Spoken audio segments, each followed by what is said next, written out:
आज हम बना रहे हैं मटन भुना गोश्त। बहुत आसान और खाने में लाजवाब। लेकिन इससे पहले हमारे चैनल को लाइक और सब्सक्राइब करना मत भूलिएगा ताकि हम अपने 1 लाख सब्सक्राइबर्स के टारगेट को अचीव कर सकें। एक पैन में 3 टेबलस्पून ऑलिव ऑयल डालें। अब इसमें 1 किलो मटन मिक्स बोटी, 1 चॉप्ड प्याज, 1 टेबलस्पून अदरक लहसुन का पेस्ट, 1 टेबलस्पून भर के लाल मिर्च पाउडर, 1 टेबलस्पून भुना कुटा धनिया, 1 टीस्पून सफेद जीरा, 1.5 टीस्पून नमक और 1 टीस्पून हल्दी डाल के अच्छी तरह मिक्स कर लें। 1 कप पानी शामिल करें, गोश्त में उबाल आने दें और ढकना लगा दें और हल्की आंच पे 80% गोश्त को गला लें। गोश्त को चेक करें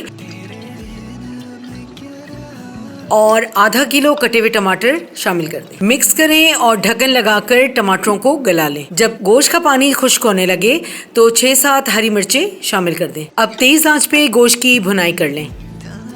अब इसमें कटे हुए धनिया पत्ते को शामिल कर दें। 10 से 15 सेकंड दम पर रखें और डिश आउट कर लें। और हमारा मज़ेदार भुना गोश्त बिल्कुल तैयार। सैलेड और कंधारी नान के साथ सर्व करें। वीडियो पसंद आया हो तो लाइक और सब्सक्राइब ज़रूर कीजिए। अपना बहुत ख्याल रखें और अपने इस चैनल का भी।